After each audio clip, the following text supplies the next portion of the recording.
All right, welcome back to Cincinnati Reds Daily in another edition of Queen City Reds. I'm your host, Greg, and today we've got a really fascinating guest joining the show. If you've followed player development, pitching analytics, or even the Reds farm system over the years, you've definitely heard his name.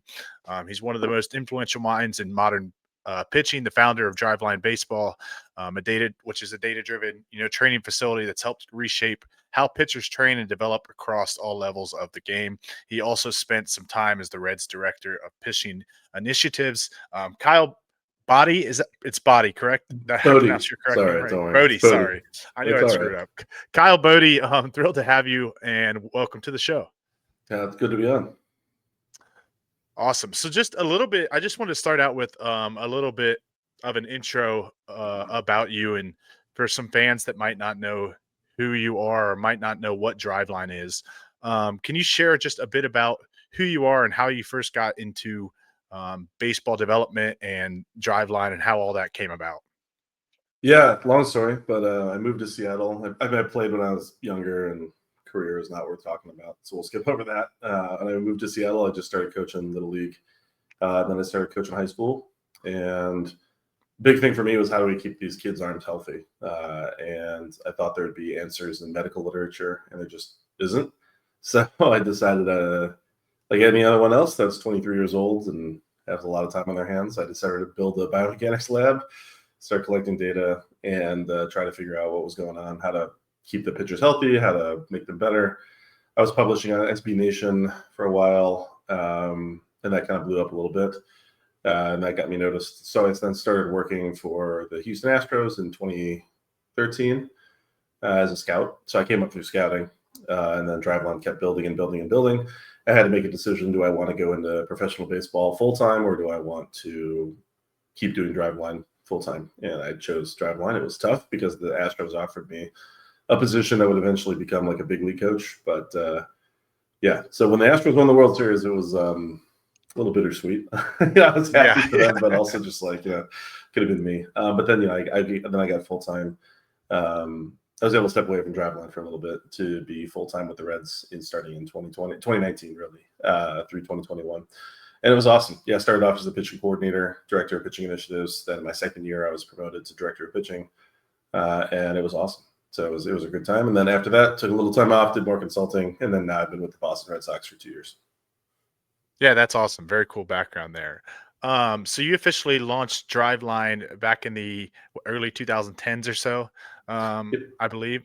So for those that don't know, kind of what is Driveline and what makes it, different than a traditional program pitching that's always been out there for years and years and years? I think the funny thing is that there's nothing different targeted because of how much influence we've had. Yeah. When we first started, it wasn't really all about weighted balls, although that's kind of what we're known for. It was more about data driven. I mean, you said it to lead off the podcast. That's our tagline. It has been for 15 years, data driven player development. And that was, really new when I started off. That's what we kind of take it for granted. Today we complain about launch angle, bat speed, spin rate, velocity. So we get to complain about those things, right? And that's what fans, whether it's right or wrong, fans either like it or they don't. It's fine either way. But 15 years ago, there was no complaining about it because no one knew anything about it. We didn't accept it, right? It wasn't a thing.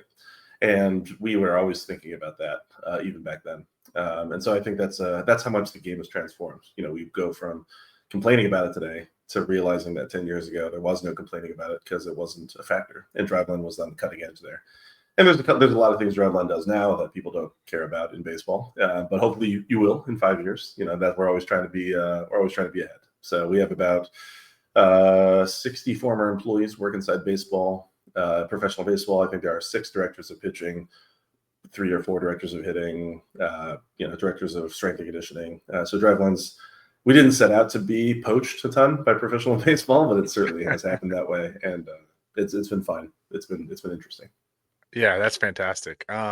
So you mentioned weighted baseball. So like weighted baseballs, high speed cameras, all that advanced data, analytics, obviously a lot of people call it. What kind of pushback did you guys see and have when you first, started with all that kind of stuff? Because obviously, even today, you bring up analytics, and there's some people who are just old school people and they don't like analytics, and then there's others who are 100% into analytics, and then there's obviously some that like a little bit of both.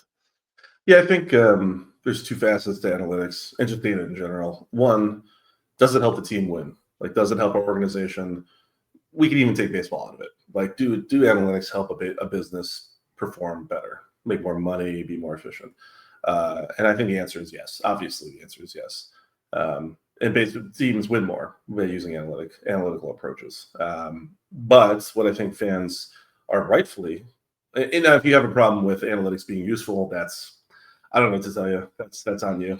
That's a personal crusade. That's fine. However, Yeah. what I do think is legitimate is fans don't particularly care for the impact analytics has had on the entertainment value of the game. And that's not just baseball. That's most prominently probably in the NBA, right? Where it's like the game is turned into 3-point shots, dunks, and load management, right? Which is less engaging than what people are remembering. And that's fair.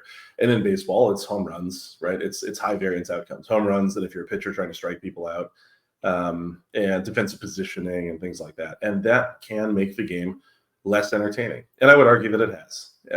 Over the time, I think analytics have impacted the watchability of the game, probably for a negative perspective. And this is not a controversial opinion. If you look at the league office when they release their metrics on watchability and engagement, fan engagement has gone down. So then they institute the pitch clock.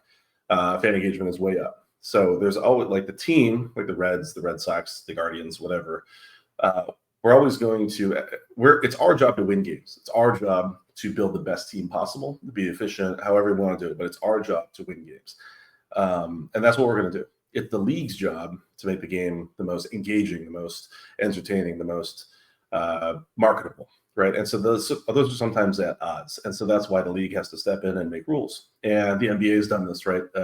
Back in the day, basketball was unwatchable because people would just camp out in the contested zone, right? So now there's the 3-second rule, 5-second rule, a shot clock, right? These things, the other sports happen to move faster than baseball, which is good and bad. I mean, baseball is the oldest sport, so its tradition is a beautiful thing. It's also one of the worst parts about it, but it is beautiful. I choose to believe it's the most beautiful part. But so these rapid rule changes in baseball are met with revulsion, or they're scared, and I think that's fair. But when we look at other sports, it's amazing. Like, I think a lot of people just haven't seen a high school basketball game recently. Like, many high schools don't have shot clocks, right? So you can watch some really bad high school basketball games like that are not engaging at all, and then forget that that's how the NBA was, right, for a long time. And so, not to go off on a tangent, but the analytics, I think that's the biggest concern, is that it's unwatchable, or the game is harder to watch, or they'd like it less. And I think they can be right about that. That's their opinion, but I think they can be right about that. But that doesn't make the team worse, right? That's the biggest confusion. They think that watching something more boring to them means that the team wins less, but that's not true. Unfortunately, the team wins more by engaging in data-driven thinking. It's just that perhaps it's less entertaining, but that's not the team's job. The team's job is to win. Yeah, no, great answer there. It's funny you said the high school shot clock in basketball, because I'm from Ohio originally, and Ohio still does not have the high school shot clock. And I'm speaking from experience. I'm from Cleveland, so I've seen some okay, pretty there you bad go. games. Yeah, oh yeah. And my brother lives down here, and we went and watched like a friend's son's high school game down in Georgia. I live in Georgia now, and they had a shot clock, and we were just like mind blown. We're like, wow, shot clock in high school basketball! Like, they just need to put this everywhere. So yeah, I mean, there are teams that would just hold the ball just to try to win. Like, if you're getting dominated, which is, like you said, nobody wants to watch that. But right. A couple more about Driveline. I just wanted to get people to kind of understand more about it, because I think it's so interesting before we get into kind of some red stuff and just some approach stuff as a whole. But what would you say are some of the biggest myths out there about, like, what you guys do or what Driveline does? Oh, geez. I'm sure there's a million. Yeah, probably the biggest myth is that, like, we don't care about pitcher arm health, which that's got to be the number one thing, is that we just don't care that people have Tommy John. We don't care that, or that we're causing it or something like that. We did a study some years ago. Like, if you train at Driveline, of the pitchers that train at Driveline, are you more or less likely to be injured compared to the rest of professional baseball? And it's less. Like, if you train at Driveline, you're less likely to be injured. That doesn't mean that we're preventing injuries, or that doesn't mean that we're better. Probably we are, but like the point is that we're certainly not making it worse.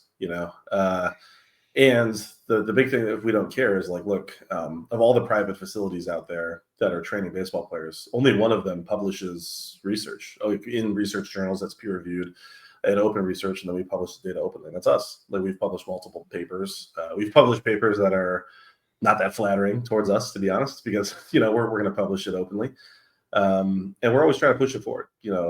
We think the current biomechanical model is not sufficient to help pitchers stay healthy. And so we've been working a lot on that. And we bought a company that has a wearable on the arm sleeve. And then we've developed that over years. And that product has lost a ton of money. That's okay. It's about the Reds, use it quite a bit. It's called Driveline Pulse. So it's a workload tracker, and it's part of a way to improve, arm health and build players up. Yeah, that's fascinating for sure. Over the time, you've obviously trained with some big time MLB pitchers. Trevor Bauer was one that comes to mind for me. Obviously, he talked about it all the time with his time with the Reds. Clayton Kershaw. What's it like kind of building a company from scratch, obviously, and then to see players you trained with obviously succeed on the biggest stage? Kind of what's that like? There's just like obviously the owner of the company. I mean, it's awesome. It was, today it's kind of, you take it for granted that you just turn on the TV and you watch all these guys that train at Driveline, and, it's cool to watch. But it never really does get old. It is awesome. And my first two clients were Ryan Buchter, he was the first, and Caleb Kuffner. So Caleb was my boss with the Reds. He's now the Phillies pitching coach. And then Buchter is the AAA pitching coach for the Lehigh Valley Iron Pigs for the Phillies.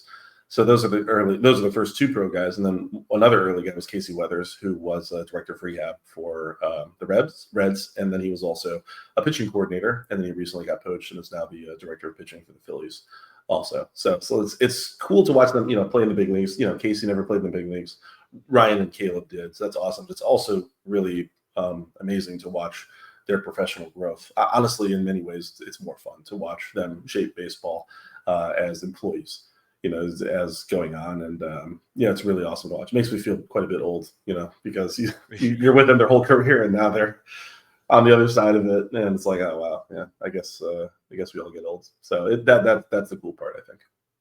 Yeah, time flies. It's crazy. So kind of get into a couple questions about the science of it all, and then I have a bunch of questions about your time with the Reds and everything. But so how would you say that you guys kind of balance the data when working with a pitcher of like, obviously there's an analytics part of it, and then there's a human element part of it.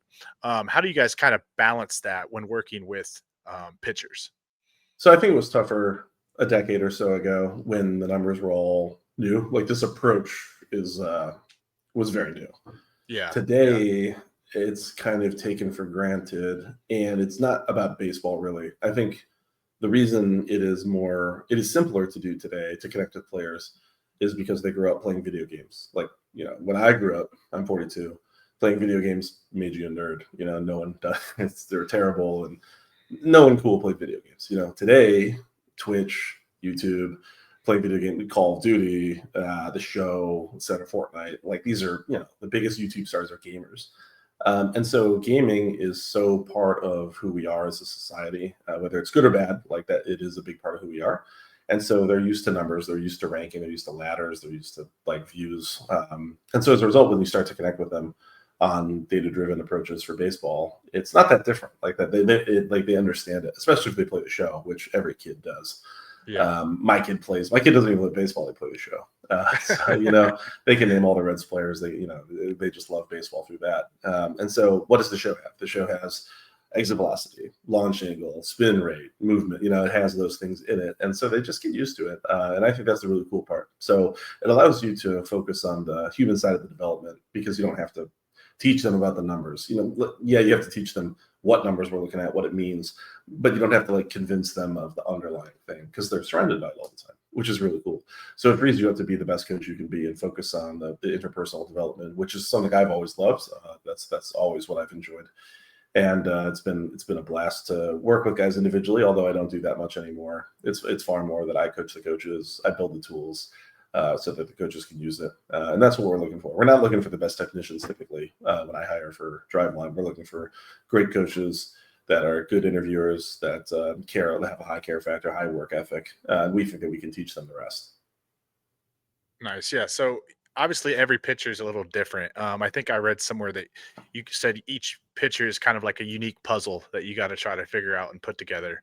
Um, what's your kind of process or your guys' process of like diagnosing what that pitcher or what that player needs to do to improve? Yeah, it's a great question. And it all starts with our assessment, which we have the best in the industry. Our biomechanics cameras, force plates, we're able to get an athletic signature on the player, how they throw a ball, how they jump, how they move. And it takes maybe a couple hours. And then once we have all that we can make decisions based off that. And that sounds like a very data-driven, nerdy approach, and it is. But what you find is that players, what separates me from Derek Johnson? What separates me from the best Leo Mazzoni, right? Let's just name some of the best coaches of all time. And then the answer is like, we're both coaches. So he's which one can help his career? And I don't have like the coaching ability of Leo Mazzoni, and I never will, but what I do have are numbers that like are very precise, tell them where they're at and where they can go. And I can express it in that way. And so all the player wants is that they know that their career is limited. They only have so many years that they can play baseball. And so if they waste any of that time, like that really impacts their career goals, where they can, if they play in the big leagues, for how long they play in the big leagues, if they win a Cy Young or they don't. And so every player is seeking to reduce the amount of wasted reps possible. And data-driven approach might only be as good as like Leo Mazzoni. It might not be better, right? It might just be as good. But the difference is that the data-driven stuff survives a coaching change. It survives personnel change, right? Like it's something that a player can feel confident no matter who's presenting it. And I think that's the beauty of it. And that's why we have such great retention. It's why players keep coming back, because they want to keep getting their assessment. They want to keep in touch with our coaches throughout the year. And that's hitters and pitchers alike. And that's why it allows us to start solving that puzzle at the beginning and keep going, because a player is never the same. Game 1 and game 162, they're a very different player. Their arm is fatigued. They've gotten better. They've gotten worse. The team has traded them. Who knows what it is. And being able to stay connected with them is such a big part of the puzzle. Yeah, fascinating stuff. All right, let's shift to your time a little bit with the Reds. Obviously, like you said, you joined the Reds in 2019. I know you said you had an opportunity with the Astros to be a coach before that. What kind of made that offer appealing to you? Was it just a dream come true to be with the major league team, and then kind of how did that all go down? Of like, I have the chance to be with the major league team here. Yeah, I had a couple offers. At that point, the Astros weren't one of them. They kind of moved on from me, and and I was still really close with all those guys. They're now mostly with the Orioles now. So no bad blood there. Yeah. It's they had just kind of built up their infrastructure. So yeah, I had multiple offers. The one that got leaked was the Cubs. So I had to choose between 3 offers. And I'll be honest, when I left Chicago, I thought like it's a done deal. I'm gonna work for the Cubs. I thought for sure. I drove from Chicago to Cincinnati, and on the way, I spoke to Nick Kroll. We had a conversation, and then when I got there, interviewed, and I thought, the Reds. I don't know much about the Reds other than Caleb was working there, Derek Johnson was working there, and DJ and I were pretty close. So I was like, okay, this will be a great experience. I just don't understand how the Reds are gonna kind of beat the Cubs. I just thought for sure I would go join the Cubs. Yeah. And I've said it before openly, and I'll say it again. I mean, well, first, my interview with Eric Lee, who was the farm director at the time, was really formative. He was awesome. He was a really tough interview. He was really, really hard to interview with, which was great. But then my conversation with Dick Williams that I had for about an hour was that changed it for me entirely. I mean, Dick Williams is the reason I joined the Reds almost 100%. And everything he promised, he delivered on and more, and he was very honest about the resources of the Reds, and he was very honest about what we can do. But Dick Williams was the big reason I joined, and it was awesome. And I wasn't necessarily going to join any team. I just wanted to interview because it was like the right time to do it, I felt. But then once I heard Dick Williams pitch, I was all in pretty quick. Yeah, that's awesome. What were some of the biggest changes you'd say that you implemented across, the minor league system or just the pitching as a whole in your time there? Yeah, the biggest thing we shifted towards was like KPI framework, so key performance indicators. Like we're going to care about like quantification of how we're getting better. Like, what do we care about, and what are we going to? How are we going to measure myself? Like, how are we going to determine if Kyle Boddy did a good job or a bad job? Like, that's what every employee wants. I think, they want clear goals. And so what we settled on, Eric Lee and I worked it out. The 3 KPIs were farm system rankings. So an average of a couple of the publications plus the internal rankings from the Reds. Like, is our farm system getting better? Fastball velocity, like, are we throwing harder? And strikeout rate, are we striking out batters more? So those are the 3 main KPIs. Doesn't mean we don't care about other stuff, but it's like that. We need to, those are what we're going to start with. As it evolved, we were able to develop a metric called Stuff Plus, which I think everyone knows about now. The Driveline developed that a while ago. And so then we swapped that in for fastball velocity to be like, hey, we care about stuff quality of all of our pitches. So that was kind of how we determined that we would get measured. I would say that was the biggest change. And then in 2020, during the COVID year, like right when we were about to roll that out, COVID hit. And the other thing, that big change, there were a lot of changes, but was like really dominating non-drafted free agency, making sure that we got a lot of players, which we did. I think we signed 11 pitchers, and I was very involved in that, identifying them, signing them, convincing them to join, and then developing them and rebuilding our farm system. And then by the end of 2021, since this answer is long enough, but I'll just say by the end of 2021, we were the second largest gainer in Stuff Plus across all of Major League Baseball. We lagged only the New York Yankees, which stings to this day, because the Yankees are run by my former right-hand man at Driveline, Sam Breen. We did it with a tenth of the resources the Yankees did. Yeah, for sure. And when it came with Stuff Plus, generally, like, we ranked 3rd in Major League Baseball. And when I took over, I think we were somewhere around 27th, like 4th or 5th worst in Stuff Plus. And within 2 years, we had turned over quite a bit of the farm system, developed the existing arms, and I think my coaches and coordinators did a hell of a job. Many of whom are still with the Reds. Awesome. Yeah. So how, obviously that's a big change when they bring someone like you in that they didn't have before, of changing all those, data points and everything. Were the pitchers and coaches, would you say, pretty receptive to you, or was it one of those things you came in at first and they're kind of like, oh, we'll see, and then slowly they became receptive, or how did that all go when you first came in with the Reds? Yeah, it was a huge change. So I think most were pretty skeptical, which I think is fair. Yeah. And unfortunately, with COVID, we ended up losing. I'm bummed because I never got to coach what I think is, or I never got to be in charge of what I think is one of the greatest minor league parks in baseball, which is Billings. So I never got to go because we can't, they canceled the season, and then they blew up all the short season leagues, which really sucked because I was really looking forward to that. But then also what really sucks is we had let a lot of coaches go at those levels, which sucked. So that was the whole part of that process. But the Reds really took care of the coaches. They did a good job. I know that's not the question they asked, but I know there's fans feel a way about the ownership, and I understand that, but my job was on the minor league side. And I would say the Reds chose to pay the minor league player stipend during COVID before almost any organization.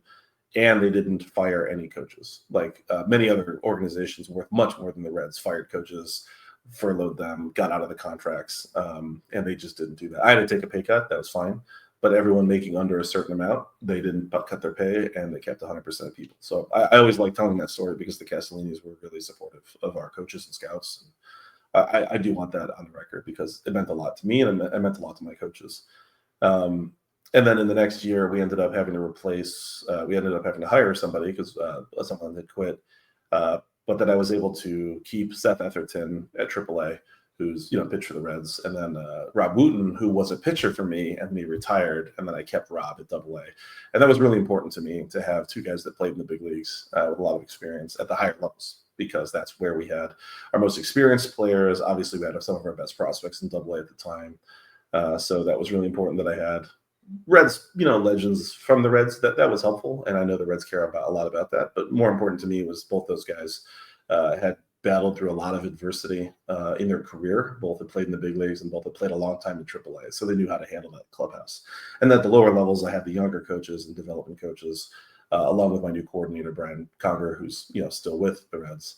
And that was a really interesting change. And I think over time we won the managers Trust, because in 2021, our winning percentage in the minor leagues was higher than it had been in decades, and it still has not been eclipsed. We were the most winning minor league set of minor league teams that the Reds had had in decades, and that mattered to me too. Like a lot of people say it doesn't matter that if you win or lose in the minor leagues. I don't agree with that at all. Winning is a skill in itself, and it's just more fun to be on a team that wins. Like, do you want to sacrifice player development for winning? No, I agree, but there's a way to do both, and we really cared about winning, and we won a lot in 2021, and I'm really proud of that. That's awesome. Yeah, the little nugget about paying the minor leaguers and the coaches, I never knew that. So Yeah, it that's a doesn't get cool a lot little of nugget press, about the but castling. yeah, I know, and I get it, the major league roster, and I'm not saying fans don't deserve to feel the way they do.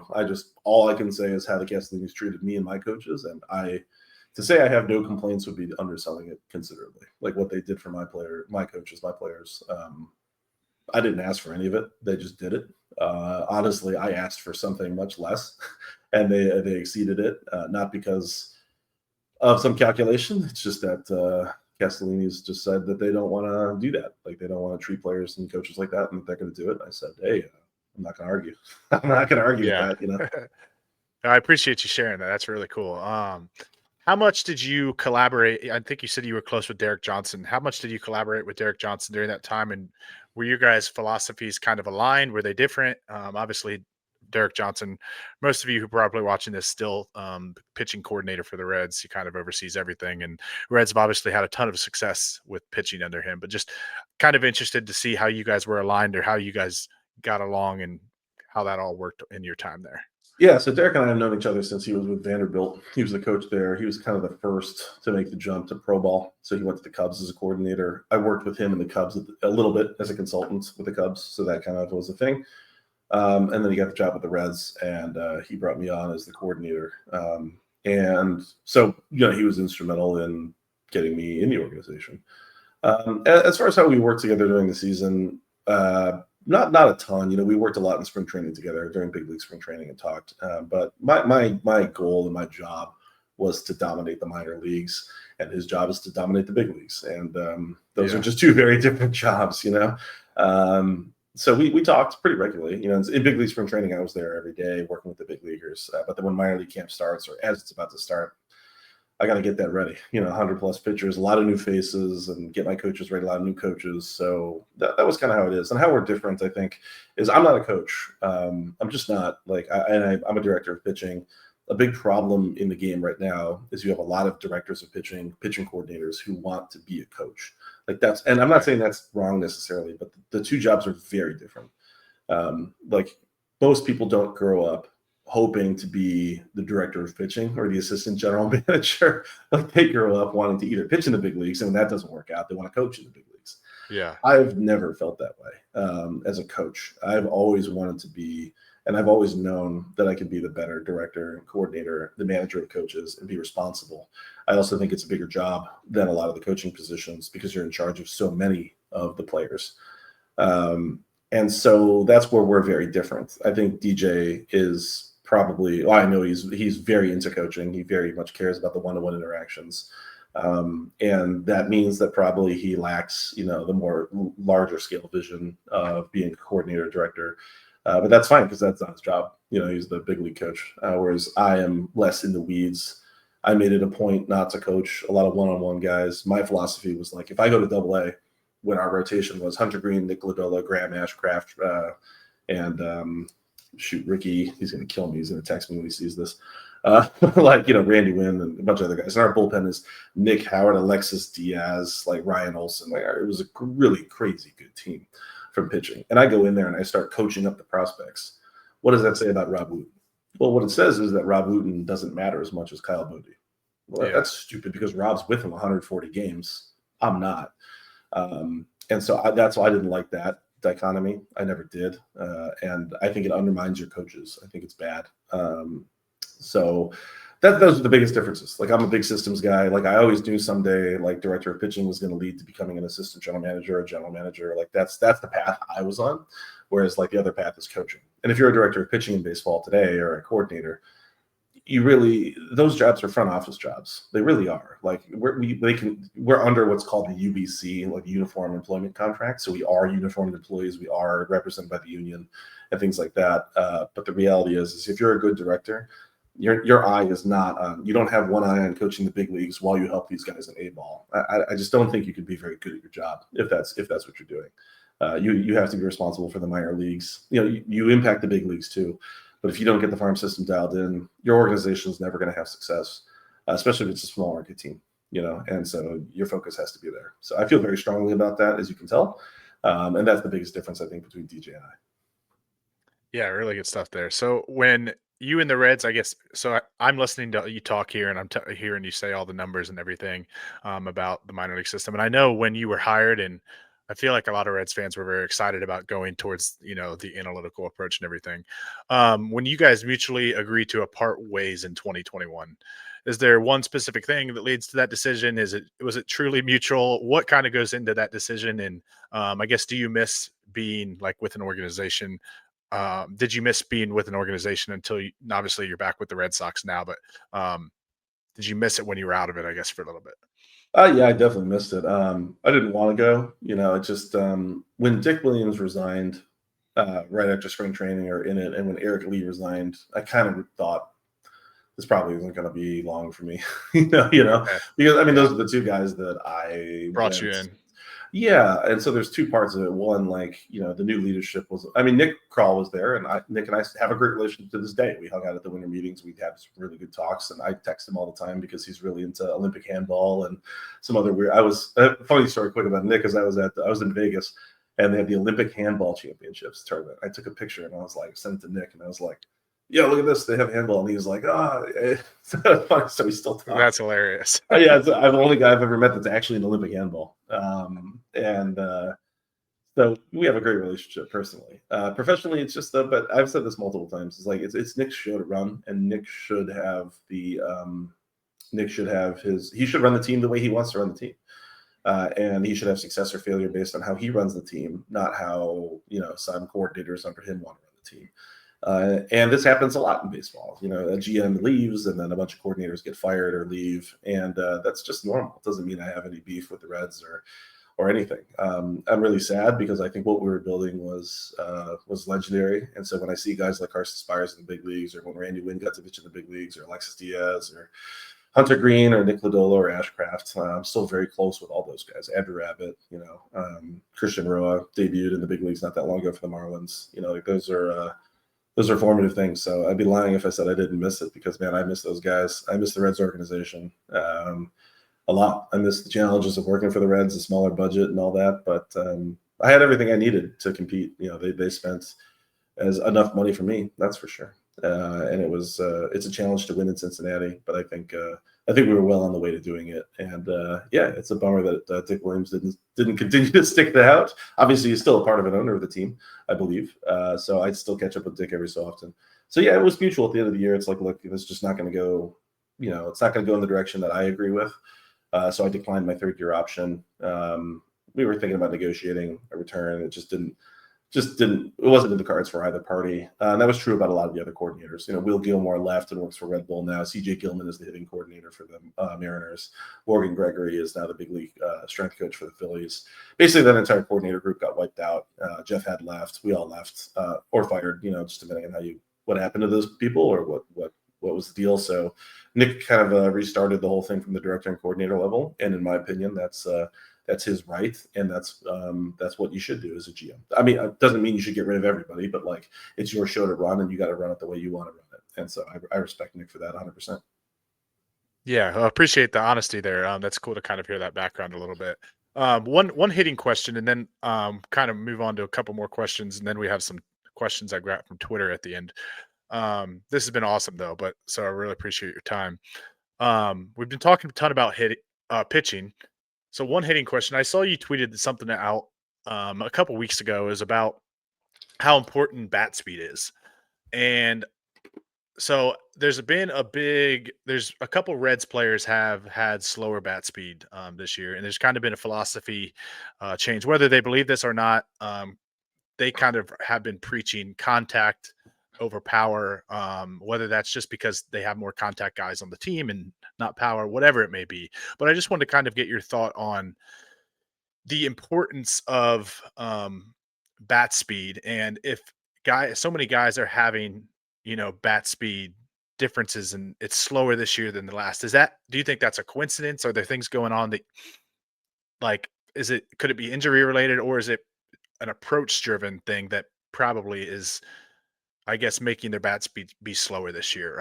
And the reason I ask that again is because there's been changes at the big league level with coaching staff and whatnot, and obviously the Reds' offense struggled this year. So I was just curious to get your thoughts on kind of all of that. I know I threw a lot at you there. Yeah, no, some of the players, as you get older, bat speed goes down. So Yeah, left yeah, unchecked, everyone's bat speed is going to go down. Now that being said, just the part Reds of team getting is, old. Yeah, yeah, but that being said, the Reds team is pretty young, so that should not yeah, always be the case. No, for some of them, injury is definitely a big part. Matt McLean, for example, has consistent and constant oblique issues, and so like there's no doubt that plays a role in McLean's bat speed loss. I don't know the injury history of the rest of the guys, but McLean was the first one that came to mind.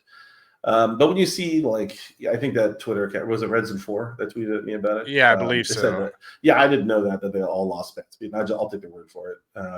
But then if that's the case, then yeah, there's a coaching decision, and that doesn't mean that the coaching that Villick is a bad coach or something like that. That just means that, for example, if all you did was preach bat speed and that's all you cared about, that wouldn't be good either. So Yeah, imagine a there's a team that push and has pull. imagine a team that has extremely high bat speed. And then the coach is just pushing more bat speed. That's not probably like it's like pushing Hunter Green to throw harder. It's like that's probably Yeah, not. yeah. It's probably not the issue. Right, I'm not right. saying like Hunter wouldn't be better if he threw 105. He probably would be, but that doesn't mean we should probably focus our efforts there. But that said, yeah, the Reds hitting when I was there. CJ is different with the Mariners. They care about bat speed, as you can tell from the playoffs, and you can tell by the types of players they acquire and how they train. And you can tell them players like Leo Rivas, who we had with the Reds. So Leo Rivas was with us when I was in AA, or he was in AA when I was there. Leo was released, and then CJ with the Mariners made sure to pick up Leo because he loved it with the Reds. And then he's a big leaguer and he's had some big hits in the playoffs. He's a career minor leaguer. Like a bunch of people on Twitter were saying, "Oh, career minor leaguer beat us," but the reality is that Leo has always been very good underneath, and people like CJ have gotten the best out of him. So that's been awesome to watch. And so that being said, is that when they moved on from CJ, and they were definitely not an organization that prioritizes bat speed. Then I assume that's the case now because they've made changes in the minor leagues since that. They let CJ go, and then they brought in other guys. Those guys have since been let go, and those guys were definitely anti bat speed. So I don't know who's there now, but when you look. It could very well be the case that the minor league coaches are all about bat speed. But the problem is that because there was this period of time when Matt McLean and the others were in the minor leagues, then they get to the big leagues, then their bat speed is not sufficient. That's the lagging effect of the minor leagues, and that could be a pretty big problem. And so I don't have any insight on that, but I would just assume that the Reds probably don't prioritize bat speed very much. I don't agree with that. You can tell.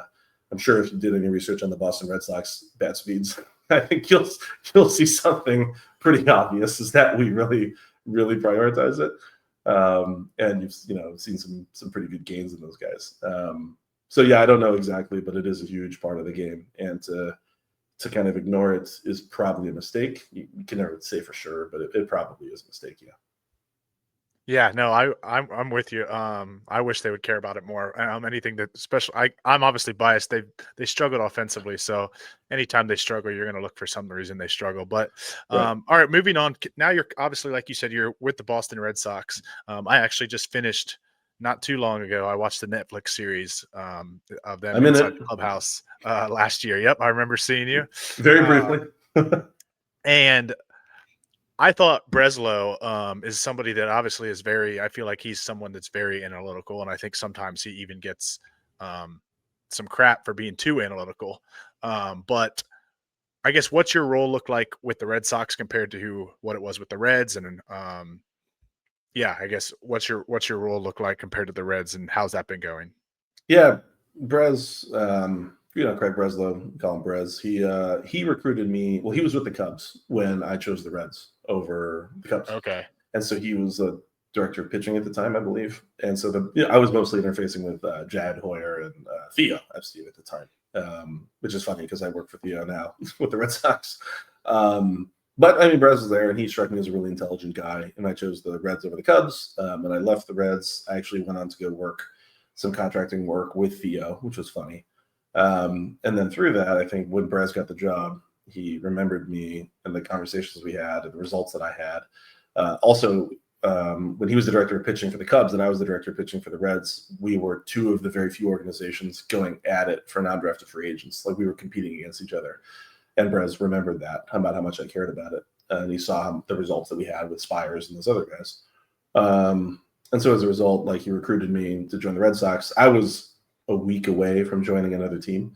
To be honest, I was a week away from becoming a special assistant with another team. And Brez kind of swooped in and made a pitch and decided to hear him out and decided to do that because I'd never worked for a big league team or never worked for a really like a large market team. So I thought it'd be an interesting challenge to be his right-hand man on a lot of decisions. So my first year, I'm a special advisor. I'm more involved in like management consulting, basically preparing for my eventual job as being a GM someday if it ever happens, And so weighing in on player things, but really it was my first year was a lot about what I did, same as like I did with the Reds, which was a lot of staff evaluation, staff training. What have we done? What can we do better? What are some areas of improvement? Interfacing with like Alex Cora, all the assistant general managers, and just kind of helping out where I could, which was a blast. It was so much fun. It was a lot of work. And then my second year, this year has been much more kind of R&D focused because I was the interim director of baseball sciences, they call. So for a couple months, I was a full-time employee of the Red Sox, basically getting a department stood up, a branch of R&D for like biomechanics, machine learning, AI. So I basically ran that for a couple months, hired the staff, got that dealt with, and then I turned it over to someone. His name's David Besky. He now runs that. And then I stepped back into my special advisor role, where I kind of just answer questions and help out where I can. And so I've had a much more limited part-time role, kind of advising this year, which has been great too. So my contract ends in 2 weeks. So I'll probably be back with the Red Sox, but I mean we'll see what happens. But there's I was just saying, well, best of luck. Hopefully. Yeah, and I mean that's the kind of role I like doing right now. It's the kind of role that I can do now. So like if I was offered, say, president of baseball operations of the Colorado Rockies. Let's say I got to interview for that. Probably, I would interview for it. Obviously, you don't get those many chances. But could I realistically do it? It would have to be like the perfect fit because right now I'm running Driveline and having a hell of a lot of fun defining the future of baseball. So right now, I think for the next couple of years, being a special assistant, special advisor is kind of where my heart is set to prepare for the the eventuality that I can become a president of baseball operations or a general manager. Very cool. Yeah. All right. We have 5 Twitter questions. So if you want to answer some of these fast, you can. I know we're. You do it. No, I love it. I always go over on these interviews, so don't worry awesome. about it. No, it's been I love fantastic. And I've said many times, but I mean, I love the Reds fans. They were nothing but awesome to me. We appreciate that. Red Sox fans are great, but man, when they're mad, it's different. It's different. But because I'm from Cleveland. I'm from a small market. I'm from Ohio, and I know what it's like to root for, two teams that never win and whatever. And so it's like, and the Reds fans, I think they pick up on that authenticity, And so I only wish that I got to interface with more of the fans. The COVID year, obviously, I didn't get to. And then 2021, there were still so many COVID restrictions. It was hard to. So I never got to go to Reds Fest, which is a bummer. I never got to go to opening day. It's the greatest opening day in all of Major League Baseball. I've got to educate people about that because I've been to opening day for the Reds before, just not when I was working there. And I was like, you don't understand. It's bigger than anything. And so I really wish I got to do that. It just wasn't in the cards with COVID restrictions. But, maybe I'll work for the Reds again someday in the future, and you could do it. Yeah, for sure. And then they finally make the playoffs, but then they get to host a playoff game. So maybe next year they can host a playoff game. We'll see. But yeah. All right. So I wish I would have wrote down the people who asked these questions, but I'll let them know. I'll just comment back and tell them I asked their questions. But all right, the first one asked, what percentage of input does, and I'm assuming this changes by MLB team maybe or who it is, but he says, what percentage of input does the pitching coach have on in-game pitching changes compared to the manager? Yeah, I think it depends. So DJ, for example, is like pretty powerful. Tito is very opinionated. I know Tito a little bit, and so it might be different. But under David Bell, I think I don't know exactly, but I would say that the pitching coach has the vast majority of the sway of the pitching changes. Obviously, the manager has the final, it's the final call. But for example, I coached 1 week in minor league baseball, so I took over for Brian Garvin in Dayton. So I coached the Dayton Dragons when they were playing the Lake County Captains. And it was my call when to get guys up, when to get them going, when to get them hot. And then Jose Marino was the manager, who I still have an awesome relationship with. And then we call him Cheo. And then Cheo would decide when to put them in. But a lot of the times Cheo would just be like, hey, what do you think about that? He would ask questions, and then I would answer. And then he would either go with mine. Often he would just go with my recommendation. But then, often he would, sometimes he would do his own thing. And that's fine. So, from that limited experience, for me with the Reds organizations, the pitching coach has a huge pull. And I would guess DJ has an even bigger one than I do. Okay, good stuff. All right, second one here says, does Hunter Green need to add a true all-speed pitch to complement his power stuff, or is simply improving control of his splitter enough to give him a counter to hitters sitting on the high velocity fastball slider? I think as long as he has 3 pitches, I think that's good. That was a big. Imagine being the director of pitching of the Reds. It's 2021. Hunter hasn't pitched for 3 years effectively. COVID and whatever. We don't know what's going to happen. The last time he pitched in minor league baseball, he wasn't very good. Like, he got hit in Dayton pretty bad when it was low A. So he pitches in spring training. He looks really good. We're like, okay, we put him in double A. And I think that made everybody not happy, which makes it a good decision, I think, because Hunter wanted to start the year in triple A. Hunter had never played above low A. So it's like, that's already kind of crazy. Yeah. So we're already like double A is a little much. Maybe start him in high A.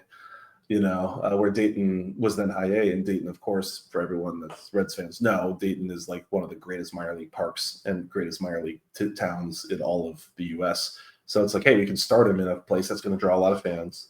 That's a great park, that has a great general manager, takes care of the players. The fans are freaking ridiculous. They're awesome, and it's just a hell of a place to play, And so, but we compromised, and everyone was a little upset. So we put him in double A, and that's great. So everyone's not happy.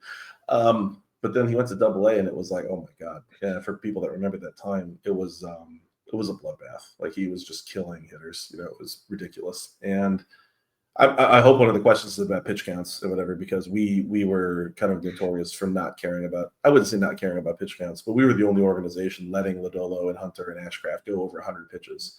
Most organizations weren't letting guys go long. We actually got written up in Baseball Prospectus about it. And the reason that I believed in that, and then Nick Krall believed in that, was that, like, we have to develop these arms, and we have to have them run into some adversity in the minor leagues, so then when they get to the big leagues, they're used to throwing 100 pitches. They're used to throwing 120 pitches. And what have we seen in the playoffs? And I don't want to take a lot of time, but what have we seen in the playoffs? Red Sox, our season's on the line. We run into Cam Schlittler. He crushes us. Okay, that is what it is. But how many pitches did Garrett Crochet throw in that game and then the one before that? A lot. Crochet is, when he threw in the playoffs, we leaned on pretty heavily, and that's what he wants too.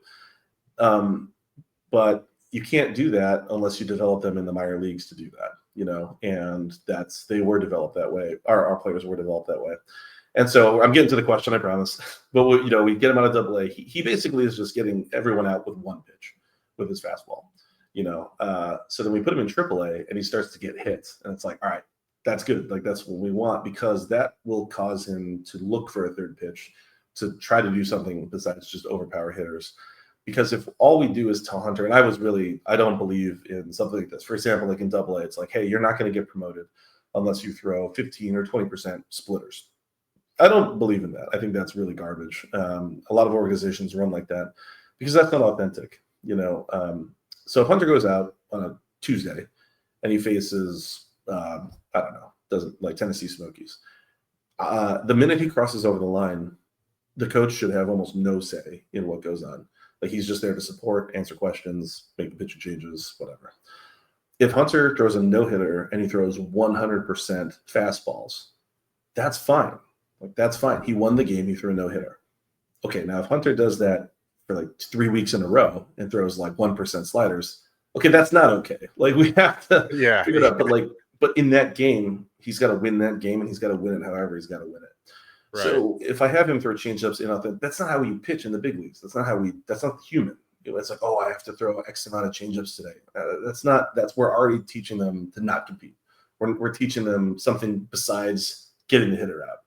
And that's weak. I believe that that's a huge problem.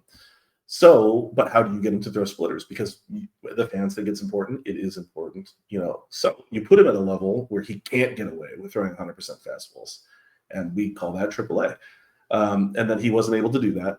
But then, he was one of the 5 best pitchers for the Reds. Okay, well then, should he stay in AAA and work on his stuff, or should he go to the big leagues? The Reds chose to put him in the big leagues, and he got hit around his first year and a half in the big leagues. Yeah. People calling him a bust. People were saying he's overrated, whatever. And I had tweeted out, I said, look, if Hunter was with the Dodgers, he would be in Oklahoma City right now. He would be in AAA. Like if he was with a team that had enough depth, he would be there. But Hunter's development will be completed at the big league level. Is that ideal? No. But is he one of the 5 best pitchers for the Reds? Yes. Therefore, he's going to be in the big leagues, because the opposite is much worse. Like if you think that he's one of the 5 best pitchers, but you leave him in AAA anyway, that's not good for fans, and so he's just getting better year over year, and you're seeing it. And so, one day people are going to wake up and they're going to see that he sits like 99 to 100, has a better slider. He's added a 4th pitch, and his splitters more, and he's going to win the Cy Young, or he's going to finish in the top 3, and people are going to be like, oh, wow, yeah, kind of came out of nowhere. And it's like, well, for a lot of guys, they get to complete their development in the minor leagues. And Hunter just didn't, so you have to kind of throw away his first 3 years in the big leagues, knowing that like at his age, his limited experience in the minor leagues, all of that would have happened in the minor leagues under most cases, for a high school draftee, which he is. And it just didn't in his case. So I think that's what fans miss, is that he has such low minor league experience that he's still learning. But I expect in 2026 and beyond that he's going to turn into the big league pitcher. He's still getting better, but he's going to turn into the big league pitcher that we all knew he could be. Yeah, really good stuff there. All right, this one's a fascinating one. I'm interested to get your thoughts on, but it says, would a guy like Bronson Arroyo, who barely threw 90-mile-per-hour fastballs, be able to compete in today's game? And if so, is there a current market undervaluing those types of pitchers? So the answer is either no or yes with an asterisk, because someone who barely throws 90 but has a lot of pitches and pitchability and get people out, there is an underserved market for that player. I agree. It just turns out that what you should probably do is sign that player and then help them throw 95 because they retain all the pitchability of that, but then you develop their physical traits. Now, that I do believe there is a huge underserved market for that.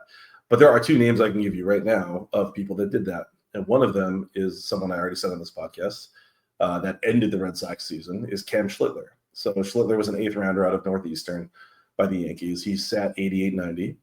And I think you probably saw him in the LDS. He was not sitting 88-90. He was sitting 188, it felt like. And so Schlittler gained 10 miles an hour over 5 years. And that's not that surprising. I mean, that's a lot, so that's not going to happen for almost anybody. But it will happen for some people. Because the director of pitching for the Yankees is Sam Green. He used to work at Driveline. They have a ton of coaches from Driveline, and I know how they kind of develop their players. So, so Schlittler went from being a guy that signed for 100,000 or whatever it was to becoming, a true maybe rookie of the year candidate for next year. A guy that was really dominating. And then the other guy for the Reds is Carson Spires. Spires was a guy that was sitting 88 at Clemson, to a guy not throwing 100, the guy that was throwing in the low to mid 90s and really developed as a starter. Obviously, he had the unfortunate, elbow injury this year. But he's went from being a guy that signed for $20,000 as a non-drafted free agent to someone that developed. So yes, I think that command pitchers are very valuable. I think that people can draft them. People should draft them and have a targeted development plan. It's just that in the big leagues, it's so hard to get away with throwing 88 to 90 because the hitters have gotten so good and the defenses have gotten so good that you really have to develop quite a bit. And usually the players that survive at 90 miles an hour are the ones that are older, that used to throw harder, that have kind of, they've had enough time in pro ball to figure out how to get people out. But it's very hard as a younger player to get people out at that velocity. So this one's kind of similar. It says, why is velocity such more coveted than being able to locate. And then he kind of goes into there's a direct correlation between wanting more velocity and Tommy John surgery, which I'm not sure if that's a fact or that's a myth. But and then he refers to John Smoltz and says Smoltz says he only ever threw maximum effort 3 to 4 times a game. So just any thoughts on any of that as it pertains to pitchers throwing max velocity, and then is there actually from you have you guys seen that there's actually the harder guys throw, the more likely they're to get Tommy John and that type of stuff? Yeah, it's the link is unclear. I think what we can fairly say is that throwing harder is not safer for your arm. Yeah, That's probably not true. it's So let's fair. just go ahead. That's fair. Right. So let's just say that that's not true. But there's plenty of people who have Tommy John that throw 80, 88, Yeah. 90. There's so many factors that go into it, from mechanical fitness to how your body is, and bad luck and genetics. But the reason that people prize velocity is because it works. Because throwing hard is just reaction time. You're just reducing reaction time at the hitter. There's nothing they could do about it unless they move the mound back or something like that. And the reason that command is not as prized, which I do agree with this poster that like command should be more prized. Probably the single best example Driveline has helped is Jansen Junk.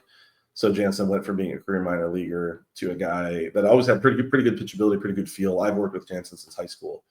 And then through our new command program. So we care a hell of a lot about command for people that don't know. Like we developed, if you've ever gone to Top Golf, we invented that for baseball pitching. It is awesome. Very cool. Yeah, you sit on a mound, you throw, there's a projector on a screen, you hit it, and then we measure, you first put like where you want to throw the pitch. Like let's say you want to throw it here, and then you throw the pitch, and then TrackMan or our computer vision networks like show that you threw it here. And then we measure the distance between the two. And then we do that for all pitch types, all types of pitches, and all that stuff. It's called the intended zone tracker. So we've developed that over years. Then you throw some weighted balls, you throw normal balls, whatever. You train your command. And it's a really gamified, really fun way to get your command better. And only Driveline has developed it. And it works really well. And so Jansen Junk went from a guy that had pretty good feel, pretty good pitchability, but like a 10 ERA in the big leagues. He had never really stuck around, to having the lowest walk rate in baseball this year. I think he walked 1 batter per 9. Or something like that. He had the lowest walk rate in all of baseball this year in the big leagues.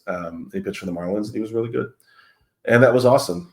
So I do agree that people should work on command. It's just that up until Driveline developed the intended zone command trainer, it's just that velocity is easier to train than command, like way easier. Like lift heavy things, become more powerful, do an assessment, figure out where your biomechanical things are. This all sounds hard, but I mean, we've been working on it for 15 years. So as a result, like, we know how to get players to throw harder relatively safely. Like that's what we do. Only recently have we been developing command work. And so I think now that you've seen now that Driveline has shown that we can develop command extremely well, that will become more popular. And then the pendulum will swing the other way. It could have easily started the other direction. Like we could have started with command, and then people would be like, why doesn't anyone throw hard? And then we could solve that. So it just happens to be that I solved the velocity thing first and solved the command thing second. So it's not like I think that actually this is the answer to one of the first questions about the biggest myth. People think, because I think they run their businesses, or they believe that the way that like they do business, or they do things because they things they like, right? So then when they see Driveline, they think I must like everyone throwing 100 miles an hour. I must like weighted ball. Like this is my personal vision for baseball, and I'm forcing it on baseball. That's not, I don't care. Like players pay me money. I get them better. As long as we keep doing this, I keep making more money. I get to hire more people. Like that's the relationship. If it happens to be that velocity is good and makes the players more money, then I will do that. Like my job is to make the player as good as he possibly could be. So I feel good about that, but then also the business keeps sustaining. So I don't have a personal interest in how we get outs or how we produce runs at the plate. I just want to figure out the best way to do it. That's my personal interest. And so I think, that's probably the biggest myth, is that people see the state of the game and they think I'm happy with it. And I'm not. I don't agree with that at all. Like, I think that the game is more boring today in many ways. And I think that the league is doing a good job combating that. But the big thing is, like, the reason that velocity works is not because I love velocity. The reason that we espouse it and train it is because it works. And don't you want to be the best employee at your job? Don't you want to be the best Don't you want to be promoted? Don't you want to get a raise at your job? Well, you would, yeah, like that's what we're trying to do for our players. So quite a bit of a tangent there, but I hope that helps. No, really good stuff. Last one from Twitter here, and if I'm not sure off the top of my head how much you know about him, so if you don't know about him a ton, we can move on. But somebody asked how should the Reds be worried, I guess, or how much should the Reds be worried about Chase Petty? Do you know much about Chase Petty to answer that question, or not enough? I know. So I didn't have Chase. He wasn't in my draft classes, or we didn't draft. Sorry, the Reds traded for him. But he wasn't there when I was there. But I do know a decent amount about Chase, and there's some concerns. I mean, the reason you have to think about the trade ended up obviously working out for the Reds, regardless of how good Chase is going to be, because it's the Tyler Mahle trade, right? It was Sonny Gray. Oh, it's a Sonny Gray. Okay, less good. Sorry, sorry. Tyler Mahle's the Encarnacion. Spencer Steer and Strand. Yeah. That's a good deal. Okay, well, Sonny will be a little bit different, but what you have to be worried about when you trade for someone like Chase Petty, he had just been drafted the year prior, and he was a first rounder, very well thought of. Had a pretty good year in the minor leagues, and then why is he available? Like, that is something you have to think about. And I'm not saying Nick Krall didn't think about this. Obviously he did, but like, why is Chase Petty available? Especially you didn't trade for him from the Rockies, for example. Like when we acquired Case Williams from the Rockies, when I was part of that deal, that was great because, Case was young and we ended up trading him back to the Rockies, which was kind of hilarious, but like, the Rockies don't believe in data-driven player development at all. Like, that's not a controversial thing to say. We know this is true. Whether that is causing their terrible results or not is a matter of personal opinion. I have my opinion, but we know that they don't. I agree with you on this one. Sure, but whether it's that or not, they don't care about data-driven development. They don't like. It's a personal thing for them, but they don't care about it. Okay, fine. So if you were to trade for Chase Petty from the Rockies, that would be very different than trading for Chase Petty from the Twins, because the Twins employ the foremost expert in pitching analysis in Josh Kalk. Like, no one knows more about pitching than Josh, period. That's me. I don't care who it is. Josh is the first person to investigate pitch effects data. Josh knows a lot. And Derek Falvey is very smart too, having come up through the Guardians. So you have to kind of wonder, why is Chase available? And then you have to analyze, like, okay, well, the Twins are making a push. They have to part with some goods to get someone as good as Sonny Gray. Fine. All probably true. It's just that Chase's pitch shapes are problematic. Like, his command is not great. So there's that. And that's evident in his walk rates. But it's not terrible either. But Chase's pitch shapes don't imply that he's going to have a lot of success at the big league level. We can be wrong. And there's a player on the Reds roster that all the models hate, and yet he gets everyone out, and that's Andrew Abbott. I was going to say that was my right. guess. So that doesn't mean we're right. That doesn't mean we're right. Like, it could be Abbott, because Abbott was also extremely good in college and was always good. So there is something about Abbott that is different that we don't understand yet to some degree. Our models say that Abbott should be pretty good, but he's way better than that. So, okay. So we can be wrong, but most of the time the models are quite accurate. So there has to be a specific reason. And so in Abbott's case, the reason to believe that he's better than what the models say are: one, he's left-handed; two, he was the strikeout leader in Division I baseball. So like, maybe the models just aren't captured. He's had a demonstrated he was a college senior, right? There's like so many reasons that Abbott should or could be better than our models say. In Petty's case, he's a high school draftee with a limited pro, experience. You have to take all those into account when you're making a player decision. And then that's also when you bring in a player like Petty, you have to adjust their arsenal, And so, for example, we had to do this, not had to, but Hunter did this. Like, Hunter's fastball was very flat. Like, yes, it's 100, but like, there are issues with the fastball. There are issues with his breaking ball. It was too slow. So we sat down with Hunter, convinced him, he agreed, and made changes, and his fastball is very explosive now, and his slider is just ridiculous. Nasty. And yeah, it's Hunter's credit. All we did was like show him the answer key, and he's like, all right, I'll do that. It's like, that's not coaching. Like, that's just how good Hunter is. You want to talk about a guy you don't have to coach is Lavilla. Like, he's like their feel and their ability to pitch is just like, all right, Lodolo, like, what do you think about this? Yes, no, okay, good, go out. And he's one of the best. Lodolo to me is one of the best pure pitchers in the game. Like just to watch, whether his results, he's a good player. Don't get me wrong, but like just watching him pitch, it's like that's what it is to be a pitcher in the game today. And so with Chase, that probably had to happen. And to my guess, based because moving on from me in a very KPI driven, a model based way, my guess is that didn't happen with Chase, is because that's not the direction the Reds wanted to go, and they went more traditional, I would say, and they cared. The one big knock on my time with the Reds in the minor leagues is our walk rate was atrocious in the minor leagues. Like we walked a lot of dudes. I'm not going to apologize for that because one, I said that was going to happen. Like we're developing stuff, and then we are going to care about walk rate over time. Like we're going to get it down and move into the zone and focus on the pitchers that can throw strikes. I'll just say that drafting Bryce Bonnin and Joe Boyle and then being mad at me about walks is a little much, considering those guys don't throw a lot of strikes. That being said, I'm not making excuses, but like it was all part of that. Our stuff was extremely, extremely good.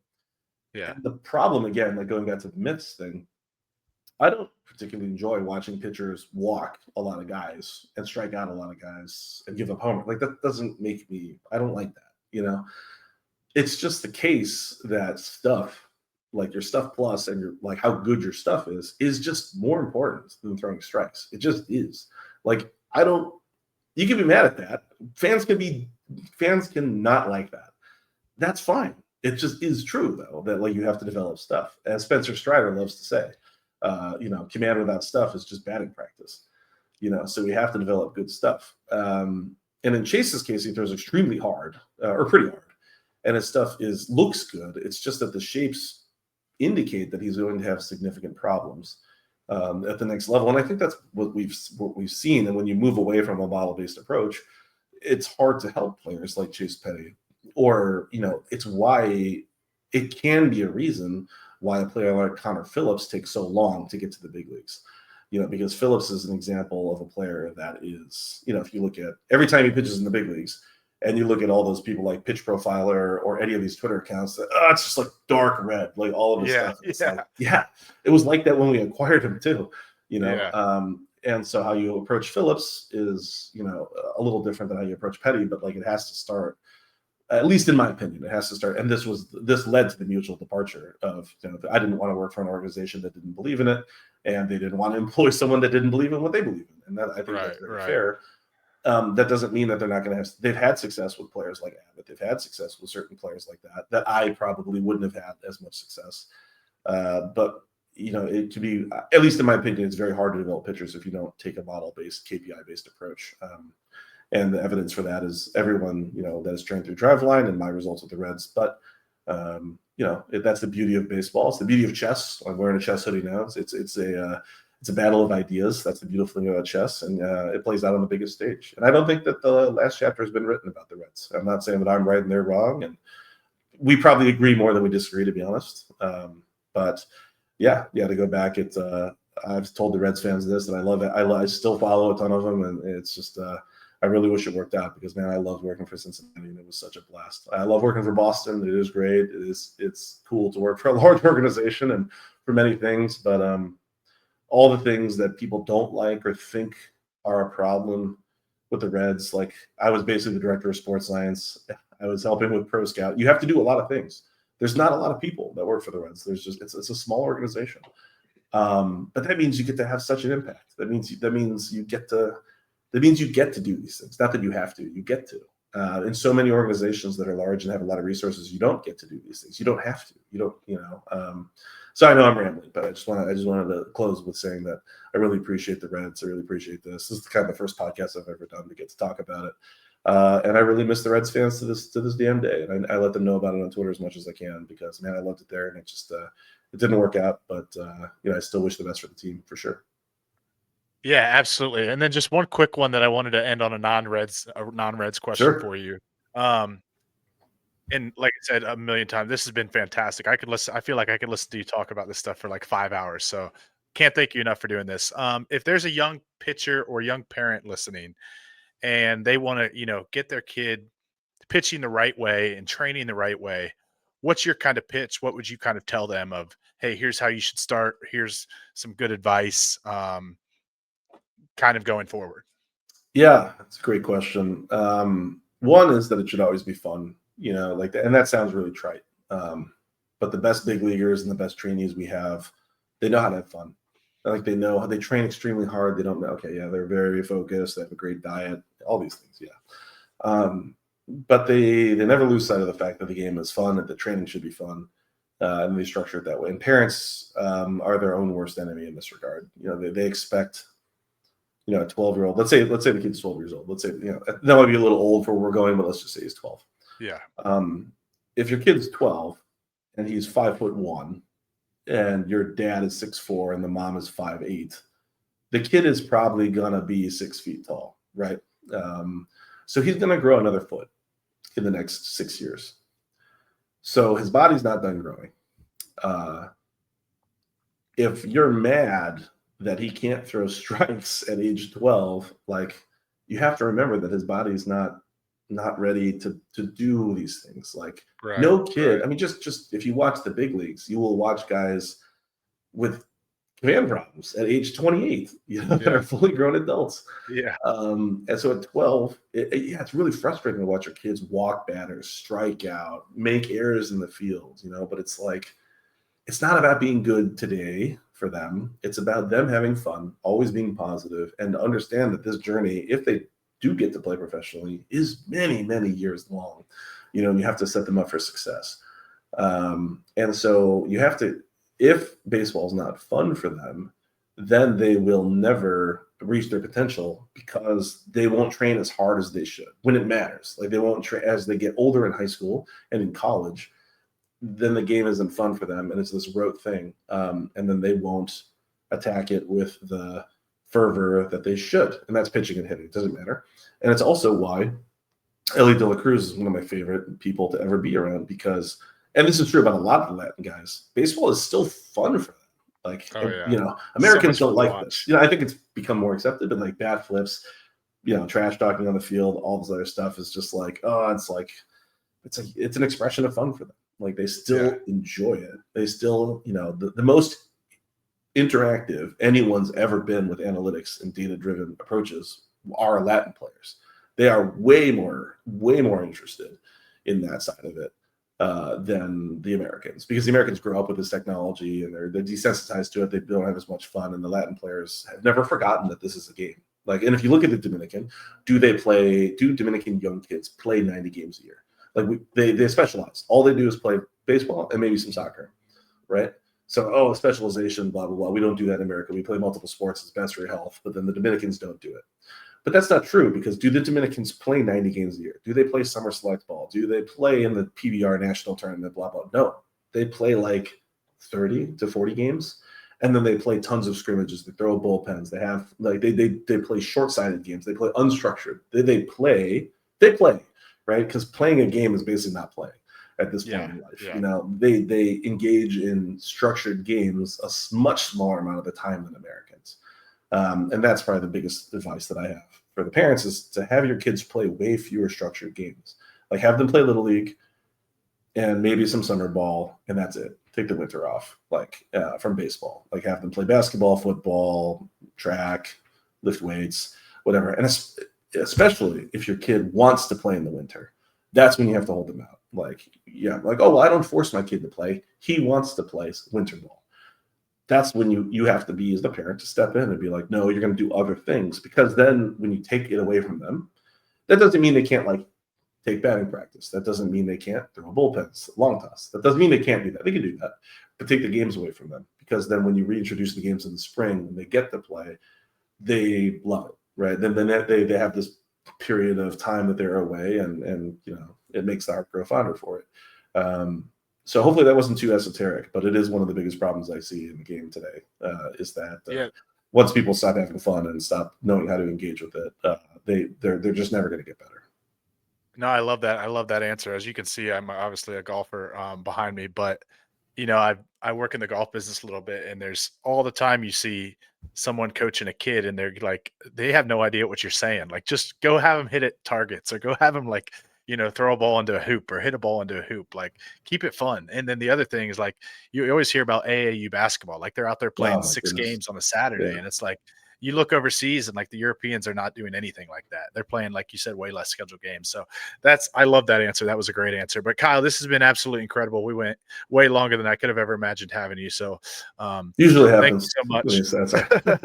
Yeah, Yeah, thank you you so much bet. for doing this. And as always, if you guys have been listening this whole time, which I hope you have, like, subscribe, comment, do all the fun things. This has been awesome. We hope to have some more interviews throughout the off season. But other than that, we'll leave you with the Go Reds. And thanks again to Kyle for doing this. You bet. Thanks for having me on.